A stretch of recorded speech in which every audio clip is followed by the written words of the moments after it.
Baik, Assalamualaikum warahmatullahi wabarakatuh. Perkenalkan, nama saya Azza Mutmainah Mahmiyah dari Fakultas Psikologi Universitas Muhammadiyah Malang. Saya akan menjelaskan hasil laporan tentang quarter life crisis yang merupakan salah satu tugas dari mata kuliah deteksi dini gangguan psikologi.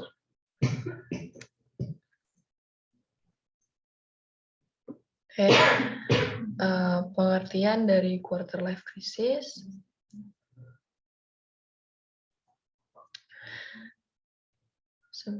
Seperti yang dikutip oleh Fitches pada tahun 2008, quarter life crisis yaitu merupakan sebagai transisi menuju masa dewasa. Sebagai suatu perasaan yang muncul saat individu mencapai usia 20 tahun, di mana ada perasaan takut, cemas terhadap kelanjutan hidup di masa depan, kebingungan identitas, kekecewaan atas sesuatu yang dapat menimbulkan respon berupa stres, bahkan depresi, termasuk di dalamnya urusan relasi, karir, dan kehidupan sosial. Dan Robin dan Wiener juga menyampaikan bahwa pada masa quarter life crisis ini terjadi pada individu yang biasanya berada di rentan usia 18 hingga 29 tahun. Seperti itu. Kemudian selanjutnya ada dimensi-dimensi dari quarter life crisis. Menurut Robin dan Wilner pada tahun 2008, terdapat 7 dimensi dalam quarter life crisis. Yang pertama, ada kebimbangan dalam pengambilan keputusan. Jadi pada masa ini individu itu akan merasa lebih mandiri sehingga dia akan berusaha untuk membuat keputusan tersebut secara mandiri. Tapi karena banyaknya pilihan dalam kehidupan individu tersebut, maka akan memunculkan harapan-harapan sehingga hal tersebut dapat memicu kepercayaan diri dan membuat keputusan yang diambil oleh individu tersebut dapat berubah suatu waktu, seperti itu. Sehingga pada masa ini individu tersebut akan mengalami kebimbangan dalam pengambilan keputusan. Kemudian yang kedua ada putus asa. Jadi pada masa ini individu akan timbul perasaan yang muncul karena kurangnya jaringan yang dibangun untuk mendukung seseorang tersebut untuk berkembang. Jadi pada masa ini individu tersebut akan timbul keputusasaan karena merasa bahwa dirinya kurang dari orang lain, jadi akan timbul insekuritas pada individu tersebut. Kemudian yang ketiga ada penilaian diri yang negatif. Jadi akan timbul kecemasan, ketakutan, ketidaktahuan dalam membuat keputusan, dan identitas diri yang buat individu tertekan karena semua hal tersebut merupakan sesuatu yang tidak diharapkan. Dan individu mulai bertanya pada dirinya dan kemampuannya apakah sanggup untuk melewati tantangan yang dihadapi di masa depan, seperti itu. Dan keempat, yaitu terjebak dalam situasi yang sulit. Jadi pada masa ini lingkungan menjadi tempat aktivitas individu untuk beraktivitas, tinggal, asal, bahkan dapat mempengaruhi pikiran serta tindakan dari individu tersebut. Nah, hal ini membuat individu berada pada suatu situasi yang berat dan memilih suatu keputusan, namun sulit untuk meninggalkan keputusan yang lain. Kemudian yang kelima ada perasaan cemas. Jadi seperti yang saya sampaikan pada poin sebelumnya bahwa pada masa quarter life crisis ini individu akan merasakan kecemasan, akan dihantui oleh rasa kekhawatiran apabila semua yang dia lakukan itu tidak memuaskan. Seperti itu. Bahkan kekhawatiran ini membuat individu merasa bahwa apa yang dilakukan itu dapat menciptakan ketidaknyamanan, sehingga akan timbul bayang-bayang kegagalan. Yang keenam, ada tertekan. Jadi individu merasa bahwa masalah yang dihadapi semakin terasa berat dari hari ke hari. Dan individu merasa bahwa ketidakberhasilan atau ketidakmaksimalan dari tugasnya dalam menghadapi hidup membuat semakin tersiksa, serta tuntutan yang harus mencapai target atau lebih sukses. Dan terakhir ada khawatir terhadap relasi interpersonal yang akan datang dan sedang dibangun. Jadi salah satu hal yang dikhawatirkan oleh individu adalah pada masa ini hubungan dengan lawan jenis. Jadi hal tersebut terjadi karena budaya yang semakin berkembang di Indonesia. Pada umumnya pernikahan dilakukan pada usia 30 tahun ke bawah, sehingga membuat individu umurnya mendekati. Jadi sudah dekat dengan target yang ingin dicapai, bahwa kapan sih harus menikah, di umur berapa ya harus menikah, seperti itu. Apalagi kan biasanya dari pihak keluarga ketika apalagi ya perempuan di umur 25 tahun itu udah ada dorongan kayak kapan nikah, terus kapan punya pasangan, bahkan yang lainnya seperti itu. Apalagi untuk saat ini tingkat pernikahan dini itu meningkat, sehingga tidak jarang itu menjadi penyebab bahwa pada dewasa awal itu individu sudah berpikir kapan harus mempunyai pasangan, ada dorongan dari lingkungan, dan keinginan untuk menikah dan memiliki pasangan itu tinggi seperti itu. Kemudian di sini ada faktor dari quarter life faktor dari quarter life crisis, yaitu menurut Arnett pada 2001. Jadi di sini ada dua faktor, yaitu internal dan eksternal. Ada identity exploration, yaitu proses eksplorasi seseorang menuju kedewasaan. Kemudian ada instability. Ini terjadi perubahan-perubahan, kemudian menuntut individu untuk selalu siap pada berbagai keadaan yang tidak sesuai dengan apa yang direncanakan. Kemudian yang ketiga ada being self-focused, yaitu individu mulai berusaha mandiri, mulai belajar membuat keputusan, dan bertanggung jawab atas semua hal yang telah diambil, hingga membuat fondasi untuk masa depan. Kemudian yang keempat ada feeling in between, yaitu tahap seseorang berada pada perasaan antara remaja dan dewasa. Di individu terkadang akan merasa bahwa dirinya bukan remaja, namun di waktu lain individu akan merasa bahwa dirinya ini sudah memenuhi dewasa, seperti bertanggung jawab penuh atas dirinya dan mampu membuat keputusan sendiri, dan bahkan sudah mandiri secara finansial.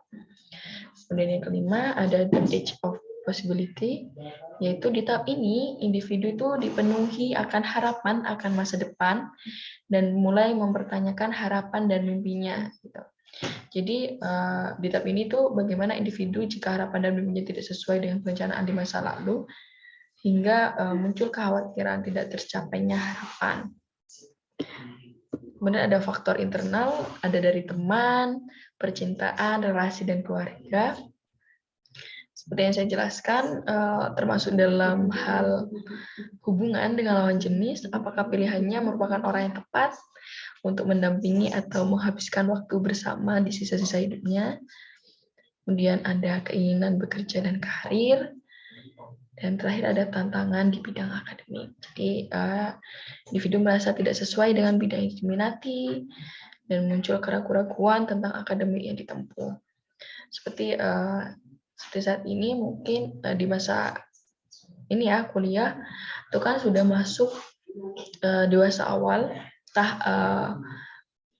perpindahan antara remaja akhir ke dewasa awal, mana biasanya di semester tengah itu sudah ada perasaan kayaknya aku salah jurusan atau apa, itu udah masuk ya kendala bidang akademik lah ya, seperti itu. Nah, di sini saya mengambil subjek laki-laki, tempat lainnya berada di Denpasar, 25 Juni 2021, anak ke-1 dari 3 bersaudara dan sedang menempuh semester 5 di salah satu universitas swasta di Fakultas Teknik Informatika. Nah, metode asesmen yang saya lakukan yaitu menggunakan wawancara terbuka, yaitu jenis wawancara yang memiliki pertanyaan yang tidak terbatas dan jawabannya tidak terikat. Jadi pertanyaannya biasanya akan menghadapi penjelasan pendapat dari narasumber dan yang akan diwawancarai.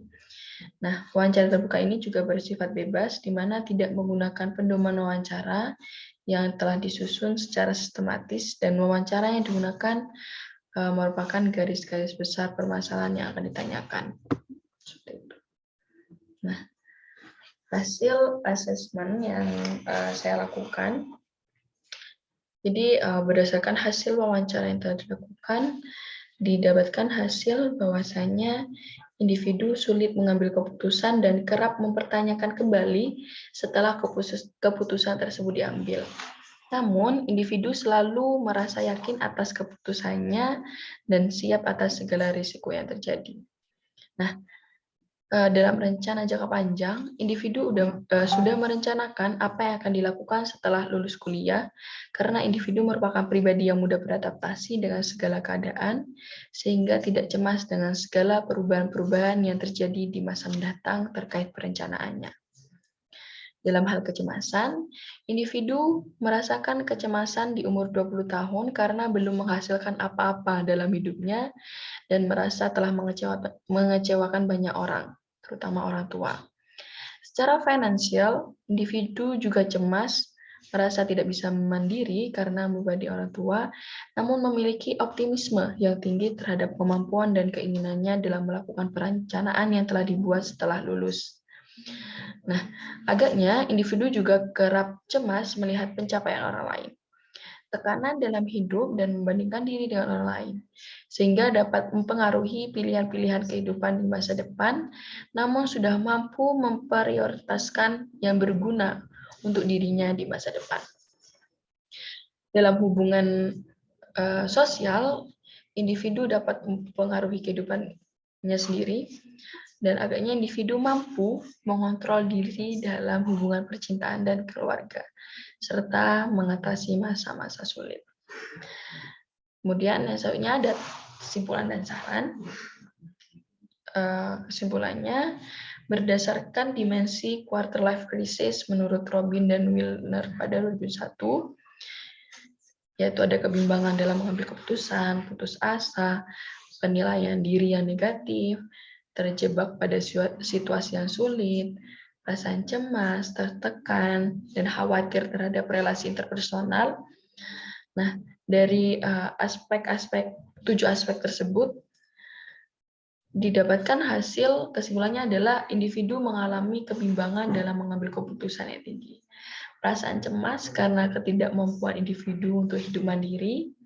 Namun, dalam hal relasi interpersonal, individu optimis terhadap rencana masa depan dan mampu menyelesaikan permasalahan dalam hal hubungan percintaan maupun keluarga.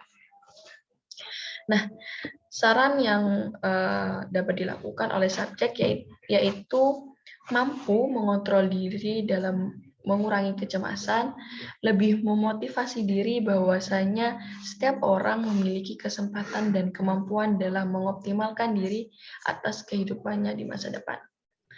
Lalu saran untuk penelitian selanjutnya, diharapkan tidak menggunakan satu metode dalam pengambilan data, yang saya jelaskan yaitu dengan menggunakan wawancara terbuka saja, tapi dapat didukung dengan menambahkan skala Likert dalam tentang quarter life crisis, sehingga data yang didapatkan lebih mendalam seperti itu.